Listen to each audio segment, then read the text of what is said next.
Family members, friends, and sympathizers of Nnamdi Kanu, leader of the outlawed indigenous people of Biafra, IPOB, were left deeply disappointed on Monday when the Department of State Services, DSS, failed to produce Kanu for the resumption of his trial at the Federal High Court, Abuja. Despite the protest by Kanu's counsel, Ifeanyi Ejiofor, who accused the DSS of refusing to produce the IPOB leader and preventing his lawyers and family members from seeing him, the trial judge, Justice Binta Nyako, insisted that the case could not proceed in the absence of the defendant. The judge adjourned the case to October 21, noting that the annual vacation of judges of the court had commenced. According to her, the court will only reconvene at an earlier date if the prosecution obtained a fiat from the Chief Judge of the Federal High Court for the trial to go on during the court vacation. To discuss what actually transpired in the court on Monday and why the media was prevented from showing the proceedings as they unfolded, we're now being joined from our Abuja studio by Counsel to the IPOB leader, Ifeanyi Ejiofor. Good morning, Ifeanyi Ejiofor, and welcome to the Morning Show. Good morning, Mr. Bati. How are you? Good morning, Mr. Bati. Good morning, Mr. Rufai and Dasua. Yeah, good morning. Thank you very much for joining us. Well, I mean, you must have listened to my introduction. I don't need to repeat details that are already well known out there. But I know you have a story to tell. Tell us your story, and then we'll take it from there with regard to the trial of Nnamdi Kanu. Mr. Bati, of us, we are fully aware, DSS of Nigeria has the history of gross violation of court orders. And the fact that Nnamdi Kanu was brought to court on 29th day of June 2021 without reference to we, as lawyers, that he was being taken to court on that day, the court made an order. Because the order for the court, for them to produce him in court on 26th of July 2021 for trial to commence, it's an order. So it's immaterial that court commence vacation on that day. They're supposed to have produced him in court. So they have a history of clear violation of court orders. Even in this case, I don't want to mention other cases on record. In this case, on 14th of October 2015, when Nnamdi Kanu was arrested in Lagos and brought to Abuja, he was taken to Magistrate Court on 16th of that October and granted bail by the same court. Then the VSS refused to obey the order granted admitting him to death bail. On 19th, he was taken to Federal High Court. Adamola J also granted him bail unconditionally. That order was flouted. Then only for them to file frivolous and unfounded charge, 11-count charge against him on 23rd day of December 2015. So they have the history of flouting court orders. It's immaterial where vacation commenced on 26th. This was brought into court on 26th for trial, for commencement of trial. So, and also it's more so when the DSS has denied us access to him few days before the date for the trial of the case of commencement of trial. We made an effort to see him trial last week before the trial on Monday. They never allow us to see him. And it's fundamental that in a criminal proceedings of this nature, we should see, assuming the trial was supposed to go on Monday, it now means that we have no pre-trial conference discussion with our client before that Monday. So we are denied access to see him. And so this is what we are talking about. That was why we filed an application to get him transferred to prison custody. So we will have unrestricted access to him to apply for trial. So, and I want to put it on record today that application, though the court was insistent about getting that application because of the fact that, because he said we're in vacation. But that application will be heard at next done date. When heard, and the court must positively consider the application because we must have a forum to see him, interview him, and also before the trial commences.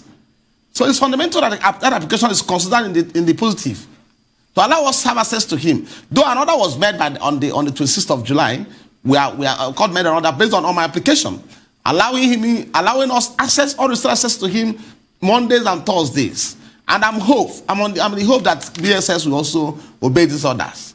So what happened in court on 26th of July, in summary, is not strange to us. It's very, very conversant with this political trial. We are used to it in 2015. We experienced it. We experienced a situation whereby Nnamdi Kanu, when we be brought to court, you look as if the president is being brought to court. A person has committed no offense unto law. So we are very familiar. But unfortunately, the treatment was extended to the media and also the lawyers who were locked up from courtroom. So it's unfortunate. And the lawyers, the courtroom is only the jurisdiction where the lawyers belongs to. I was surprised they were locked up. It took my intervention to ensure that many of them were admitted. Because when I came in, I was astonished in the first place that lawyers were locked out from courtroom. So I have to intervene to ensure that some were allowed in. So, okay, Ifeanyi Ejiofor, we'll take a short break. When we return, the conversation will continue. Please stay with us. We'll be right back. As you're watching the morning show here on the Rise News channel. Well, the counsel of the IPOB leader, Ifeanyi Ejiofor, is still with us from our Abuja studios, the IPOB leader, Nnamdi Kanu. Thank you so much for staying with us, Mr. Ejiofor. Let's talk about that prayer that was denied by the court, the prayer to have him transferred to a correctional center. Is that solely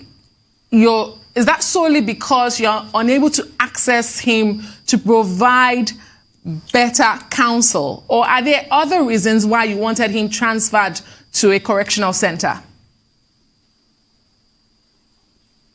You see, the point is that when a person is charged with criminal offense and the offenses of such a nature my client is charged with, he should be allowed access to his lawyers, also giving adequate time and facility to defend them.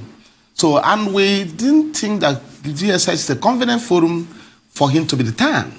So, and it is more so when DSS made it known to us that they've concluded interview, they call it investigation. So I don't know what is still in there. So they should allow him, they will transfer him to a place recognized by law where he's supposed to be for the trial, pending when application for his bail is considered.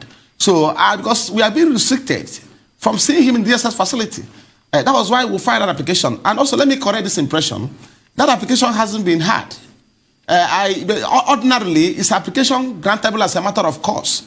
So I just mentioned it to the court because it was filed on 14th of July and served on the prosecution in the federal government on same day. So, and they filed a counter affidavit to this application on the 16th, 48 hours after being served with application. And they withheld it for the reasons best known to them. They didn't serve us the counter affidavit. Until on 26th morning, in court, they ambushed us with the counter.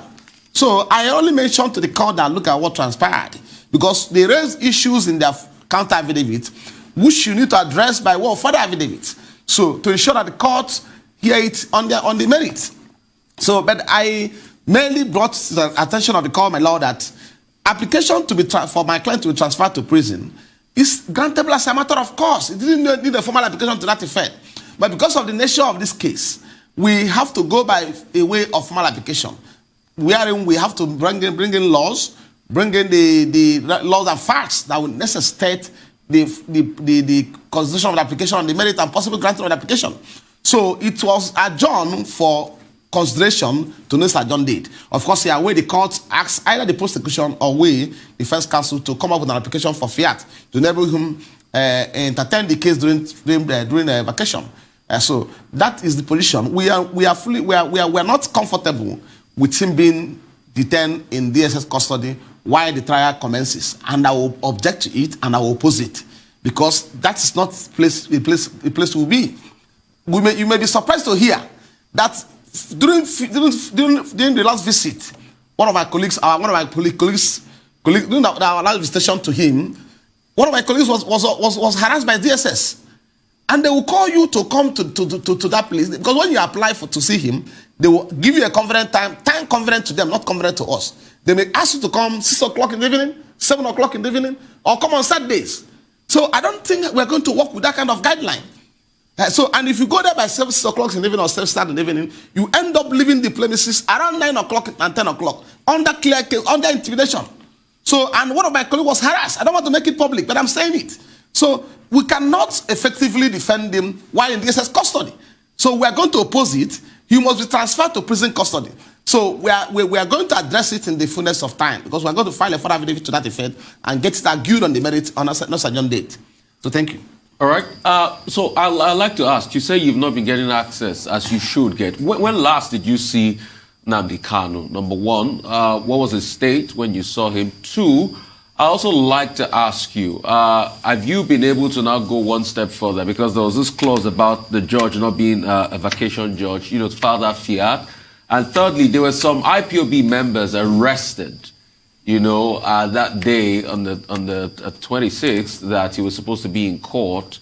And I remember, I think it was our political editor, chief political editor, Somna Sambo, that was telling you while you were, granting the press audience that day that some members were arrested and you didn't even know about it. What's the state with those people? What's going on? Have you been able to intervene in their case, and what were they arrested for? Well, some of them, after my interview and also possible appeal to the security agents, some were released. So we have a minimum number of them still in detention. Now we're following up. I've already made a contact with CP, FCT, to ensure they are giving they are released unconditionally. And we are going there this morning to follow it up. So, of course, the way and manner they behaves. These people, court is a public place, accessible to the public. And they never conducted themselves in a manner that suggests they are violent. They were just there to observe the proceedings of the court. But what happened before the court is a matter of serious concern to the public and to the world. You see, there's as if there's a war going on, battle going on, shooting all over the places, intimidating people. So, obviously, if that kind of atmosphere continue to be witnessed in any time the matter is adjourned for hearing, that means there will be no fair trial. Because the same federal government prosecuting Nnamdi Kanu is also chasing fly away from the court from observing the proceedings of the court. While we are restrained from coming to the court. So it's a matter of serious concern, and we are taking steps because as I speak to you, international community is following up. They are watching on what's playing out in court. I don't want to mention them. It's a matter international community is following up. The American government also has, they are following up. I don't want to mention the foreign government who are interested in the matter. But I can assure you that the foreign government is following up. And we are briefing them daily on what's transpiring in court. So it's no longer business as usual, where people's rights will be grossly violated and they will go unchecked. So we are taking steps to ensure that we will keep the world abreast of what is playing out there.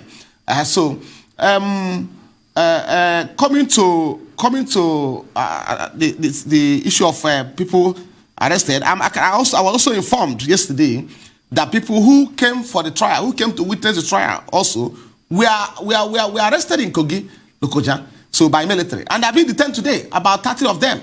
They were arrested yesterday and still being detained as I speak to you at this moment. So we are still also following up on that. And I'm appealing to the security agency to prevail on the chief army staff to direct his people to release my people.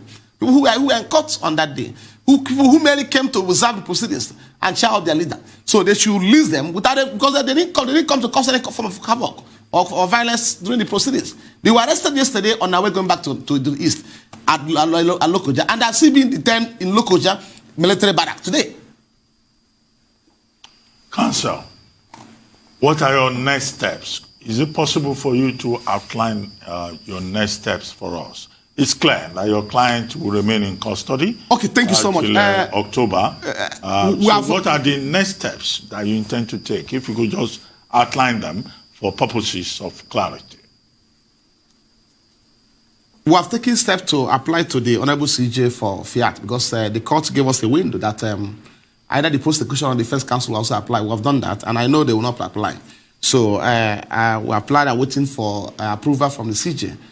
In that regard. So, and also, in line with the substantive order of court, that we should see him on Mondays and Thursdays. I already informed the public that I'll be going to see him tomorrow at 2 p.m. So I understand that the ESS will have made communication with them, they refuse to reply our text. But I will go there tomorrow by 2 p.m. So, and whatever outcome, I will make it public. So, because we can't continue to live this way. So, if they don't want to try him, they should let us know. That's the position. Awaiting the approval of the CJ for an application to grant fiat to the honorable court to hear the matter during vacation. That's what we are waiting for. And it's more so when my lord are expressing stress to entertain this charge during the vacation. So, and it makes it more easy for us, because if the Lordship is not disposed to hear the application, to hear the suit during the proceeding, the vacation, to have been a different thing altogether. So that ground enough, I believe the CJ will consider application on the merit.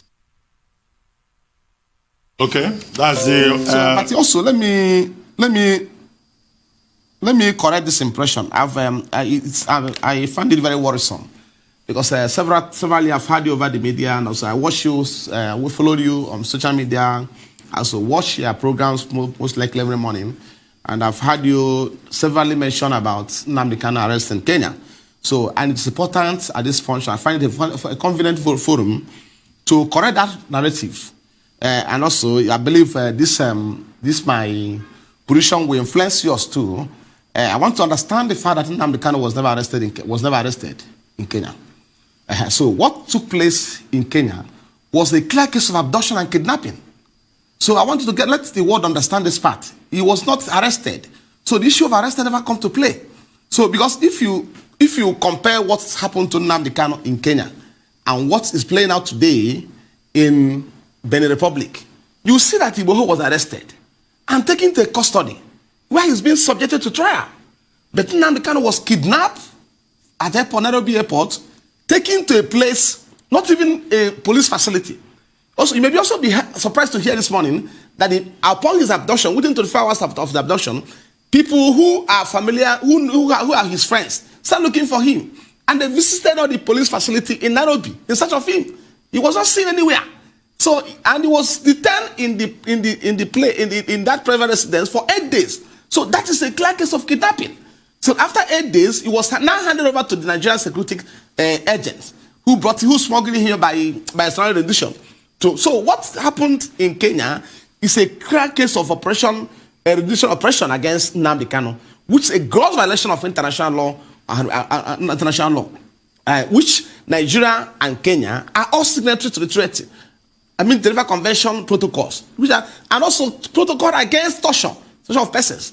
So, which we have already invited the international community, International Court of Justice, to investigate what transpired in Kenya. So, I don't want to go into the merit of that, but let me just correct that impression. So, the issue of arrest does not even come in the first place. So, I want to correct you to stop telling people that Nnamdi was arrested in Kenya. He was never arrested. He was abducted by rendition oppression. He was never arrested. So, if they have arrested, if he was truly arrested in Kenya, they were subjected him to the proceedings, the surrounding proceedings in Kenya. Then the world would know he was arrested. So what happened to Iboho? Iboho was arrested, and it was made known to the public that he was arrested.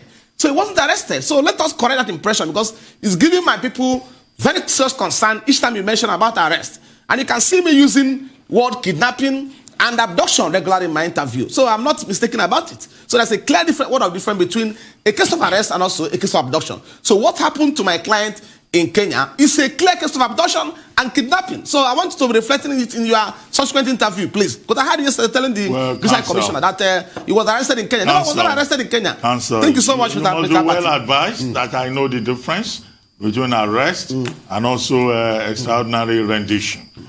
Those are not issues that can be explained to me.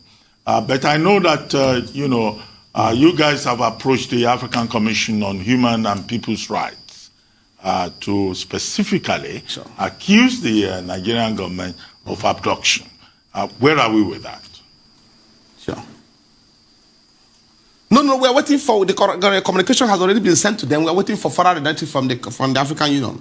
And I believe we also filed a bit of urgency, necessitating urgent attention to that correspondence. So I believe, and we're checking up.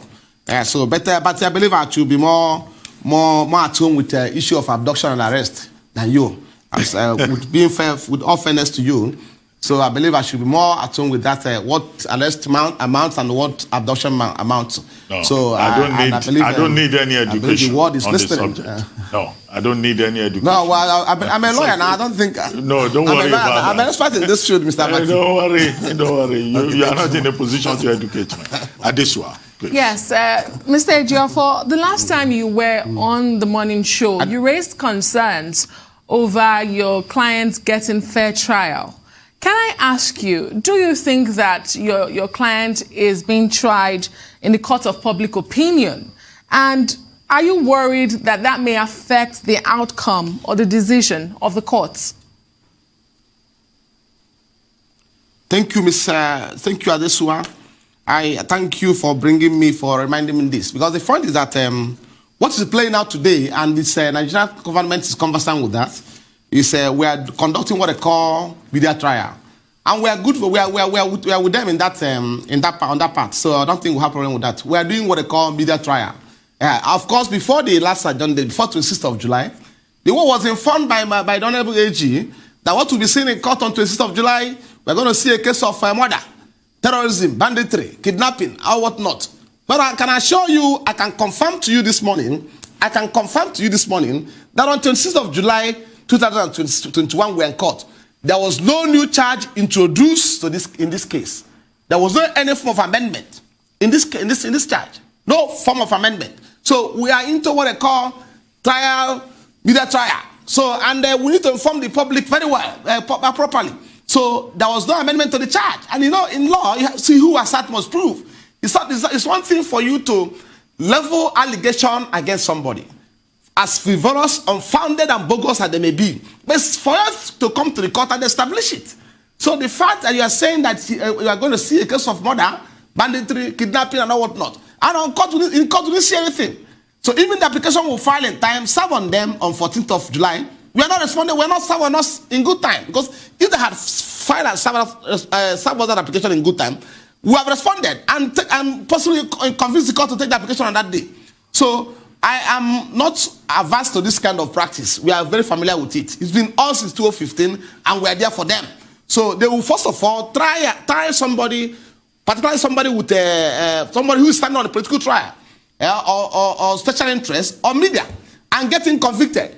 So I can assure you that 60 or 80% of uninformed Nigerians had already believed that Nnamdi Kanu committed a case of murder, a case of kidnapping, a case of torture. When there's no such cases, even in the court, there was no such charge in court. So it is their practice, and we are good with them. We are going to give them, follow their head on that part. Okay. Thank you. I'm not worried at all. So whatever they're saying, we're going to get it debunked in the public opinion. Okay, Mr. Ejiofor, I mean, you didn't answer my question I asked earlier on. I asked about when last, did you Sorry, Mr. Ifeanyi. Did you see Nnamdi Kanu? Because you said you've not been getting access to him. What was his state? I also asked you, I also have more questions. We'll come back after the break. We'll talk some more. Back. So we still have a counsel to Nnamdi Kanu, Ejiofor here. Ifeanyi, I was asking before two things real quickly because of time. Number one, the state of Nnamdi Kanu the last time you saw him. What's his health like? Secondly, Katrina Lang, British High Commissioner, yesterday said Britain will provide consular services. What's the talk about that? Have you spoken to the British as regards this? Let's talk quickly. Ifeanyi. Thank you so much, Mr. Rufai. I'll be very quick about my response on this. So, on record, and also on record of DSS, we visited Nnamdi Kanu last on 17th of July, 2021. That was on a Saturday. The Saturday, they asked us to come around 6 p.m. and around 4 p.m. And we were there till about 10 to 10 o'clock in the night. That was then the concluded interview with him. So that was last time we saw him. And at the time we saw him, he was still wriggling in pains of grievous injuries he sustained on account of the torture meted out to him during his detention in Kenya. And secondly, the burden of solitary confinement. Because when somebody is kept in a confinement where he has access to his relatives, friends, and well-wishers, where he cannot communicate with anybody. You know the burdensome. You know how it is for somebody to be kept in such an environment. And he's not giving much attention. So, and last week we made serious effort to see him. And also get him prepared for the trial that's supposed to commence on Monday this week. So, on 19th, we made a contact with the DSS department who are corresponding with us in this case. They refused to give us attention. 20th, something happened. 21st, something happened. 22nd, 23rd, 24th, we didn't see him. So, and we have to cry to the court and inform the court about the position of the DSS, that they refuse access to him. So that is the position as it stands now. But let me hope and believe God that the other court just made on 26th of July that DSS will obey it. Then secondly, I can confirm to you this morning that British High Commission or British government is not doing much about this case. I can confirm also to you that there's every likelihood of connivance in what happened in the fate of my client on the part of the British government. Because sometime 2015, Nnamdi Kanu was arrested in Lagos, a British national, I know what happened. I know therefore they met. I know how they were keeping in constant communication with me. How they were visiting him both in SSS, where he was initially detained, before taken to prison. They were there severally. Severally, every 2 days they used to visit him in prison, in DSS facility, when he was being kept detained there. And when he was transferred to prison, they were going and visiting him regularly. At times they will make sure they will call to confirm from me about his medical state condition, whether they were still with medical expert. These are things they did in 2015, 16, 17 before he was granted bail. But today, as at yesterday was 27th of July 2021. A British national was arrested on 19th, was abducted on 19th of June 2021, smuggled into Nigeria thereafter, and was taken to court on 29th. And these things happened to the knowledge of British government. And apart from that, we will not formally notify them about what's happening to his national. Because at the time Nnamdi Kanu was arrested in Kenya, he was arrested as a British national. He has already announced his Nigerian citizenship for 5 years or 6 years before now. So, and they are, yes, and yesterday being 27, the British High Commission is talking about offering consular services to Mr. Kanu. I wish I had opportunity of talking to him. I was asking the High Commissioner, why haven't you seen him since that time? Have they seen him? This is a pertinent question to ask her. They've not set their eyes on Nnamdi. They can't talk less of offering any form of service to them. Today, I can confirm that to you. So, and you can ask, at least Mr. Bati will observe from the question, the manner he answered this question, that they are talking about that the Nnamdi Kanu is not a serious issue that is discussing now in the educational summit going on in the UK. That I have other serious issues that are discussing. So he just responded to you by way of passing. It's not a matter that taking serious as you may be expecting. But what I believe, and which we are activating now, is that they obviously need a force of law to assert the obligation to the international. Well, and we are doing that with our partners in the UK are doing that. Ejiofor, we're running out of time. We have just about a minute to go, but very quickly. One, I would like to ask you, how hurtful do you think the protests in parts of the Southeast are to the Nnamdi Kanu case? Because yesterday we were told there were protests, particularly in Onitsha. And then secondly, I mean, the issue about, our lordship saying, look, she will not grant the transfer of, the accused person from DSS custody to Kuje prison. What do you think of that, considering the fact that the ESN and IPOB have been accused in the Southeast of, freeing persons who were remanded in prison custody in the East? Whether that is true or not is for you to determine. And previously, also, your client jumped bail. Do you think that the court of Justice Binta Nyako, considered all of this to take that decision? He's saying he's better off in DSS custody. Very quickly.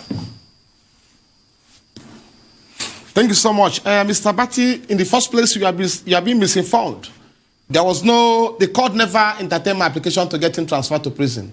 The court said he will hear the application and next adjourned date. But when I already applied for him to be transferred to prison, the court said he will not grant it now. And I informed the court that we'll have an application formally before the court to get him transferred to prison.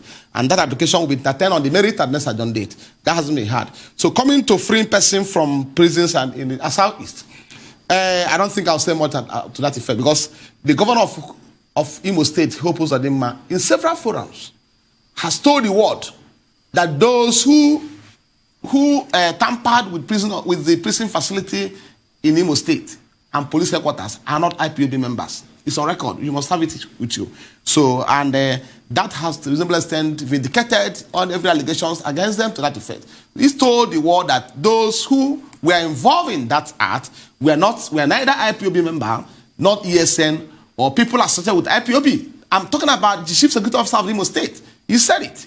So who am I to say the contrary or arrive at the contrary? So the court didn't say he will not grant the transfer. The application will be held on the merit. IPOB and also it's a mere speculation over the media about the safety, his safety in prison. let me say this to you. When Nnamdi Kanu was detained in 2015 in Kuje prison, you must have heard about prison break during that period. There was an attempt at prison break.